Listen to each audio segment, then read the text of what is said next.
ఈరోజు మనం వీడియోలో అయ్యప్ప దీక్ష లేదా అయ్యప్ప మాల దీక్ష నియమాల గురించి మనము తెలుసుకుందాము.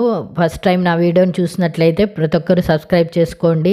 ఈరోజు వీడియోలో అయ్యప్ప దీక్ష లేదా అయ్యప్ప మాల అనేది అయ్యప్ప స్వామిని భక్తి శ్రద్ధలతో పూజించడానికి అనుసరించే 41 రోజుల వ్రతము. 41 రోజులు అయ్యప్ప దీక్ష ఆచరించడం వల్ల ఆధ్యాత్మిక ఆనందము, మానసిక ప్రశాంతత కలుగుతాయని భక్తుల నమ్మకము. సాధారణంగా కార్తీక మాసం ప్రారంభం నుంచి సంక్రాంతి వరకు ఈ అయ్యప్ప మాల ధారణ చేస్తుంటారు. ఈ క్రమంలో అయ్యప్ప మాల లేదా అయ్యప్ప దీక్ష నియమాల గురించి తెలుసుకుందాము. దక్షిణ భారతదేశంలో ఉండే ప్రసిద్ధ పుణ్యక్షేత్రాల్లో శబరిమల అయ్యప్ప స్వామి ఆలయం ప్రసిద్ధమైనది.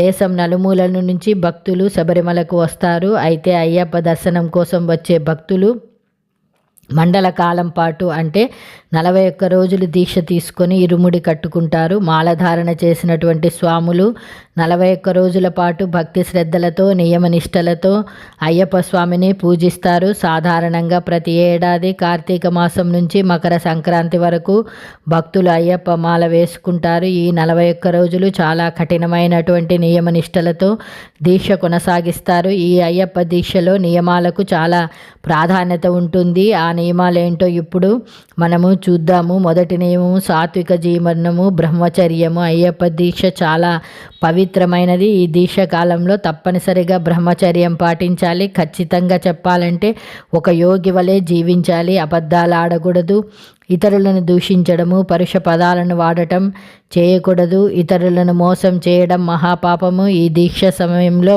నిత్యము స్వామి చింతనలో ఉంటూ శరణమయ్యప్ప అని పఠించాలి. అయ్యప్ప దీక్ష ఆచరించే భక్తులు 41 రోజుల పాటు మాంసాహారం, మద్యం, ఇతర వ్యసనాలకు పూర్తిగా దూరంగా ఉండాలి. సాత్విక ఆహారం మాత్రమే తీసుకోవాలి. ఉల్లి, వెల్లుల్లి, మసాలాలు వంటి ఆహార పదార్థాలకు దూరంగా ఉండాలి. తక్కువ ఆహారం, అది కూడా సాత్విక ఆహారం తీసుకోవాలి.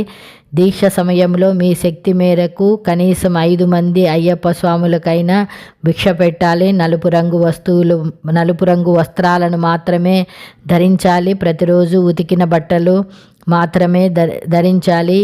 అయ్యప్ప స్వాముల యొక్క దినచర్య ఎలా ఉండాలంటే ఈ దీక్ష సమయంలో 41 రోజులు ప్రతిరోజు ఉదయాన్నే నిద్రలేచి చన్నీటి స్నానం ఆచరించాలి. ఉదయం సాయంత్రం నిష్ఠతో భక్తి శ్రద్ధలతో అయ్యప్ప స్వామి వారికి పూజ, కర్పూర హారతి, భజన చేయాలి. ఈ 41 రోజులు నేలపై లేదా దుప్పటి వంటి వస్త్రం వేసుకొని పడుకోవాలి. పాదరక్షలు ధరించకూడదు.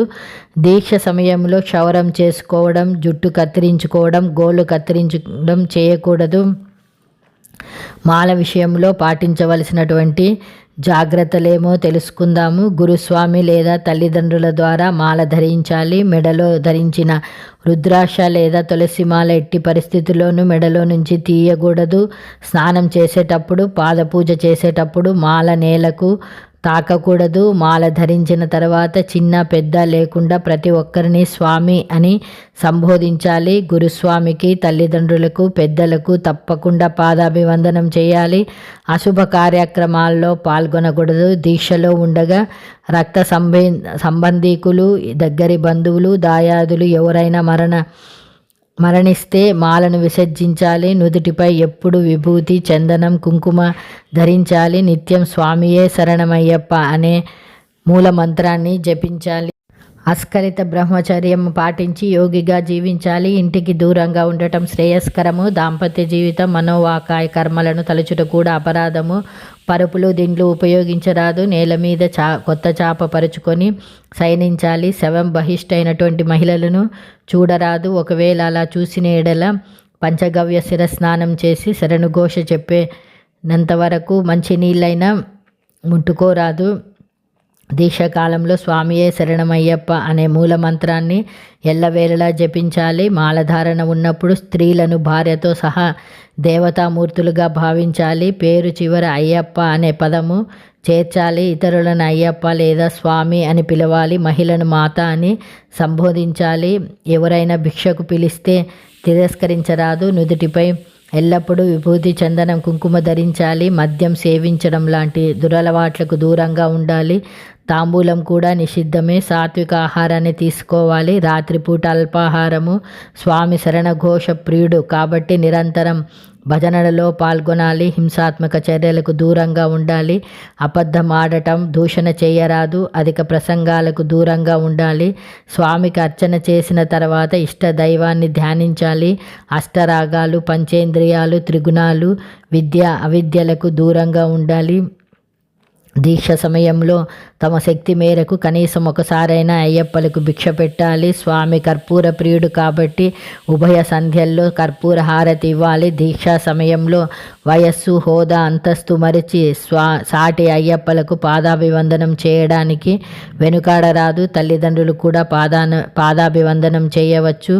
దీక్ష లేని ఇతరులకు పాదాభివందనం చేయరాదు. అయ్యప్ప స్వామి మాల ధరించాలనుకునేవారు దీక్ష చేపట్టే విధానం ఎలా అంటే 3 రోజుల ముందు నుంచే పవిత్రంగా ఉండాలి. మద్యం, మాంసం తదితర దురలవాట్లకు దూరంగా ఉండాలి. మాల ధారణకు తల్లిదండ్రుల భార్య అనుమతి ఉండాలి. తల వెంట్రుకలు, గోళ్ళు ముందుగానే కత్తిరించుకోవాలి. మాల ధరించే రోజు పాదరక్షలు లేకుండా శుభ్రమైన దుస్తులను ధరించి నల్లని లుంగి, కండువా, చొక్కా, తులసిమాల తీసుకొని అయ్యప్ప ఆలయానికి వెళ్ళాలి. 6 సార్లు శబరి యాత్రకు బయలుదేరి మకరజ్యోతి దర్శించుకున్న గురుస్వామితో మాల స్వీకరించాలి. స్వీకరించే ముందు బ్రహ్మదేవుని చందనంగా, శివుడిని విభూదిగా, విష్ణువుని కుంకుమ రూపంగా భావించి నుదుటిపై దిద్దుకోవాలి. కుటుంబంలో తల్లిదండ్రులు మరణిస్తే ఏడాది పాటు మాల ధరించకూడదు. భార్య మరణిస్తే 6 నెలల పాటు దీక్షకు దూరంగా ఉండాలి. మాలాధారులు మండల దీక్షను పూర్తి చేసుకోవడానికి విడిది ఏర్పాటు చేసుకోవాలి. ఇంట్లో స్థలం ఉంటే పీఠం పెట్టుకోవచ్చు. అలా వీలు కాకుంటే సామూహిక సన్నిధానం ఏర్పాటు చేసుకోవచ్చు. సన్నిధానంలో ఎత్తైన పీఠం ఏర్పాటు చేసి నూతన వస్త్రంపై బియ్యం పోసి గణపతి, సుబ్రహ్మణ్య స్వామి, అయ్యప్ప స్వాముల యొక్క చిత్రపటాలను అలంకరించాలి. దీక్ష స్వీకరించాక మండల దీక్ష కోసం సంకల్పం తీసుకొని కలశ స్థాపన చేయాలి. ఒకసారి కలశ స్థాపన జరిగాక దీక్ష ముగిసే వరకు కదిలించకూడదు. దేవతామూర్తుల చిత్రపటాలకు శిరస్సు నుంచి పాదాల వరకు అలంకరణ చేయాలి. దీపారాధన చేసిన అనంతరం ముందుగా గణపతి స్వామి, అమ్మవారు, సుబ్రహ్మణ్య స్వామిని పూజించి అయ్యప్ప పూజ నిర్వహించాలి.